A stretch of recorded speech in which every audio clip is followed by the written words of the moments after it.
Hi hello வணக்கம். நான் உங்கள் ஜேகே.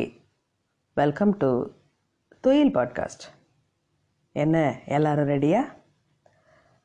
ஆயிஷா ரா நடராசன் அவர்கள் எழுதிய உலகை உலுக்கிய 40 சிறுவர்களில் இன்றைக்கி நாம் 6 மொழிகளில் பாடின குட்டி வானம்பாடியை பற்றி தெரிஞ்சுக்க போகிறோம். ஹைதராபாத்தில் நிஜாம் காலேஜ் ரொம்ப ஃபேமஸ். அந்த கல்லூரியை உருவாக்கி அதில் முதல்வராக இருந்த கல்வியாளர் அகோர்நாத் சாட்டோபாத்யாயா. அவரை விட அவரோட மகளை பற்றி தான் ஊரெங்கும் பேச்சு. அந்த சிறுமியோட பெயர் சரோஜினி. உருது, தெலுங்கு, வங்காளம், இந்தி, ஆங்கிலம், அப்புறம் பேர்ஷிய மொழி அப்படின்னு 6 மொழிகளில் இலக்கியங்களை சரளமாக எழுதியும் பொது மேடைகளில் பேசியும் அவள் வியக்க வச்ச போது அவளுக்கு வயசு 6 தான். சரோஜினியோட அம்மா ஒரு டைரி வச்சுருந்தாங்க.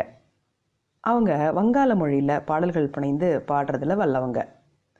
ஒரு நவராத்திரி சமயம் தன்னோட டைரியை திறந்து பார்த்தபோது வியப்பு அதில் காத்து இருந்துச்சு.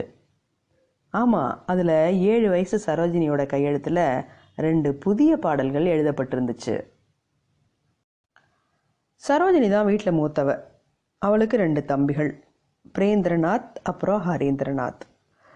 அவங்களோட விளையாடுறது அவளுடைய பொழுதுபோக்காக இருந்தாலும் கவிதை புனைகிறதும் கவிதை நாடகம் நடத்துகிறதும் தான் பிரதானமான பொழுதுபோக்காக இருந்துச்சு. பள்ளியில் படிப்பில் சரோஜினிக்கு தான் முதலிடம். நடனம், விளையாட்டு, நாடக நடிப்பு அப்படின்னு பல்வேறு திறன்கள் இயல்பாகவே அவளுக்கு இருந்துச்சு. அந்த பள்ளியோட ஆண்டு விழா கலை நிகழ்ச்சி முழுசும் சரோஜினியோட பாடல்களே ஒழித்த போது அவளுடைய வயசு 11. 11ஆம் வகுப்பு மெட்ரிக் தேர்வை சரோஜினி எதிர்கொண்டப்ப அவளுக்கு வயசு 12. சரோஜினிகிட்ட இருந்த ஒரு சிறப்பான குணம் எதையும் மனப்பாடம் செய்யாமல் புரிஞ்சுக்கிட்டு படிக்கிறது. புரியும் வரைக்கும் விடாமல் ஆசிரியர்களுடைய வீடுகளுக்கே நேரில் போய் சந்தேகங்கள் கேட்கறது அவளுடைய சிறப்பு.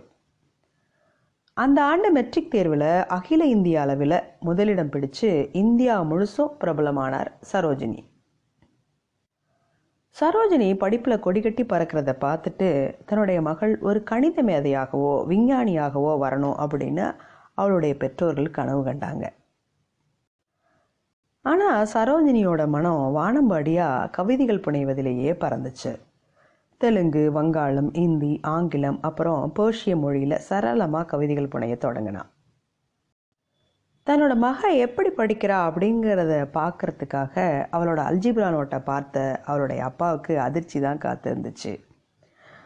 மாஹர் முன்னீர் அப்படிங்கிற தலைப்பில் அந்த நோட்டில் 60 பக்கங்களுக்கு பேர்ஷிய மொழியில் கவிதை நாடகம் வடிச்சிருந்தா அந்த 13 வயது சரோஜினி.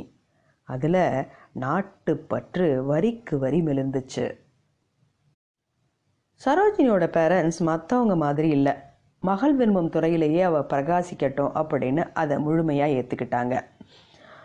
விரைவிலேயே அந்த பேர்ஷிய கவிதை நாடகம் ஹைதராபாத் நவாப்போட பார்வைக்கு தந்தையால் அனுப்பி வைக்கப்பட்டுச்சு. 4 நாளில் நவாப்பினால் சரோஜினி அழைக்கப்படுறாங்க. நீ தான் எழுதினியா அப்படின்னு அவர் சந்தேகத்தோடு கேட்டார். சரோஜினி தாங்கிட்ட இருந்த ஆங்கில கவிதையை எடுத்து நீட்டினா. 1300 வரிகள் கொண்ட the lady of the lake அப்படிங்கிற கவிதையை படித்த நவாப் தன்னுடைய சொந்த செலவில் இங்கிலாந்துக்கு படிக்க அனுப்பி வச்சாரு. அந்த சுட்டி நாயகி சரோஜினி நாயுடு பின் நாட்களில் இந்தியாவின் நைட்டிங்கேலாகவும் நாட்டின் விடுதலை போராட்டத்தில் கவிக்குயிலாகவும் திகழ்ந்தார். மீண்டும் சந்திப்போம். நன்றி.